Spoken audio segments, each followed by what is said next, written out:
Kau tahu, ketika akan menulis tulisan ini, kepala dan jemariku mundur maju menebak-nebak apa yang akan terjadi. Hatiku terhibur atau rasaku terkubur.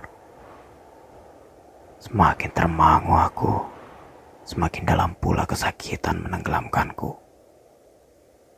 Akhirnya, dengan segala kepasrahan, kekecewaan, serta kerinduanku padamu, kata pertama dalam tulisan ini muncul dengan haru.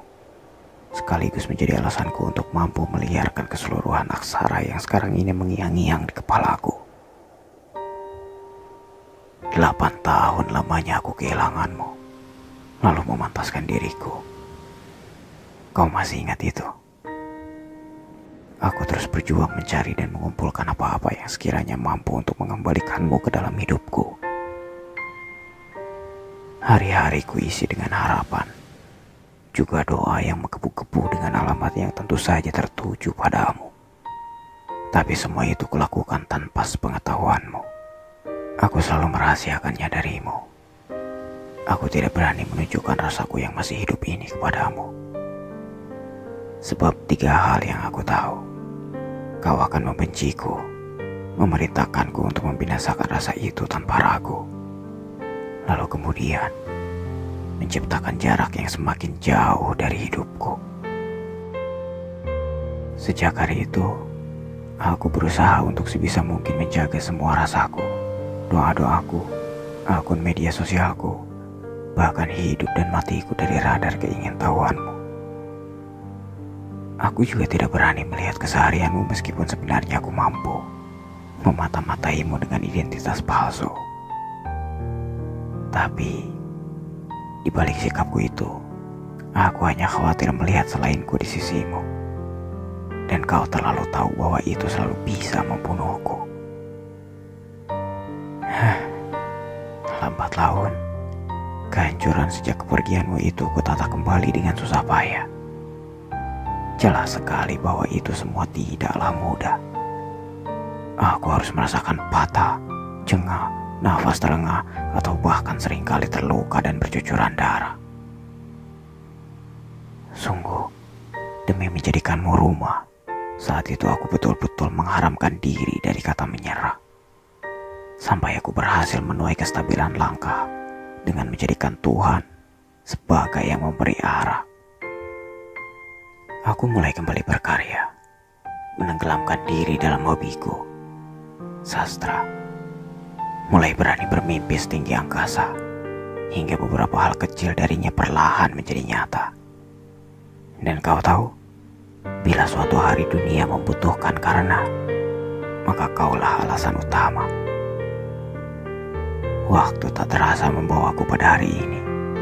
Segala pencapaian-pencapaian yang telah aku dapat benar-benar membuatku ingin segera mewujudkan visi, merayumu dengan segala keberhasilan ini untuk menyatukan kembali mimpi-mimpi kita yang dulu sempat terhenti. Tapi kemudian sebuah kabar beraroma sendu mendarat halus tepat di depan pintu hatiku. Rupanya tentang hari pernikahanmu. Tunggu, aku ingin bernafas dulu. Sebab untuk menulis 2 kata itu, aku hampir saja kehilangan detak jantungku. Aku benar-benar tidak mengerti. Sungguh, aku benar-benar tidak mampu memahami. Maksudku, setelah semua perjuangan ini, ayolah, beritahu aku di tingkat berapa aku sedang bermimpi. Tadi, ketika matahari menutup pintu, seseorang memberiku potret wajahmu. Kau tahu, kau terlihat amat bahagia sekali mempersiapkan segalanya untuk hari itu. Seolah aku tak pernah ada di hidupmu. Seolah kebersamaan kita yang lalu tak pernah ada di hatimu. Seolah ketiadaanku tak pernah menciptakan rindu di dadamu. Seolah dialah penyelamatmu. Seolah bibirnya lah yang selalu basah menyebut-nyebut namamu dalam doa sendu. Seolah penantiannya lah yang sudah berjuang melebihi lamanya perjuanganku. Seolah hatinya lah yang sudah lebam membiru namun masih saja mau untuk mencintaimu. Seolah dialah yang sudah mampu menjadi bodohnya aku. Senyumanmu menusukku, membuatku tak lagi mengenalmu, membuatku bertanya-tanya dengan sejuta pilu. Siapakah yang sebenarnya sedang mengendarai ragamu? Tatapku menjadi rentan kosong. Aku tahu ini semua bohong, ngomong kosong, seperti mimpi mengerikan di siang bolong. Tapi, seberapapun kuatnya aku mencoba, realita tetap selalu menjadi pemenangnya. Lantas aku melarikan diri, tanpa seorang pun yang peduli. Aku berkendara menembus embun dingin di perbukitan di mana aku dan kau pernah bertukar hati, hanya untuk berharap menemukan sesuatu tentangmu yang mungkin saja belum sempat aku maknai. Hidungku berdarah lagi. Kesakitan dari dalam terlalu menguasai diri. Aku kehilangan gravitasi, hingga akhirnya ragaku lunglai terjatuh membentur bumi. Tak ada yang peduli. Maka terbukti aku tak memiliki teman sama sekali. Entah berapa banyak air mata dan darah yang harus mengalir untuk meyakinkan diri bahwa ini bukanlah akhir dari seorang penyair. Setelah sadar, aku membawa diriku pulang dengan gontai kaki yang bergetar. Aku bersandar, roda akalku perlahan-lahan kembali berputar. Ya, benar, rasaku tidak wajar dan sedari awal seharusnya aku sadar.